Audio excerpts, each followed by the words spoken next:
আমরা কোরআন থেকে শিখবো, হাদিস থেকে শিখবো, নবীর সুন্নাহ থেকে শিখবো, সিরাত থেকে শিখবো। বাংলাদেশের মানুষ আমরা যারা ইসলামপন্থী, আমরা কেউ উগ্রবাদী নই, আমরা কেউই জঙ্গিবাদী কর্মকাণ্ডে লিপ্ত নই, আমরা কেউই কোনো সন্ত্রাসী কর্মকাণ্ডে লিপ্ত নই। এই পশ্চিমাদের শেখানো তন্ত্রমন্ত্রগুলো বাদ দেন। হ্যাঁ, আমরা শুধু এতটুকু চাই, আল্লাহ পাকের জমিনে পুরো ইসলামটাকে আপনারা বাস্তবায়ন করেন। আমরা কি বলেছি ব্যাংকিং সিস্টেম বাদ দিয়ে দেন? বলেছি ব্যাংকিং সিস্টেমটাকে সুদমুক্ত করেন। আমরা কি বলেছি পলিটিক্যাল সিস্টেমগুলো সব সরাই দেন? আমরা বলেছি এখান থেকে জুলুম সরাই দেন। আমরা বলেছি শিক্ষা ব্যবস্থার যে ইসলাম বিরোধী শিক্ষাগুলো সেগুলো বন্ধ করে দেন। এই কাজগুলো করলে কি আমাদের জাতি পিছায় যাবে না লাগাবে? এটা তো আমাদের স্বাধীনতা।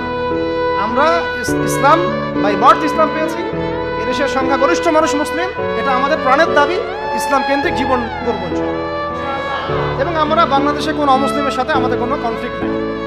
তারা তাদের ধর্ম তাদের মতো করে পালন করে।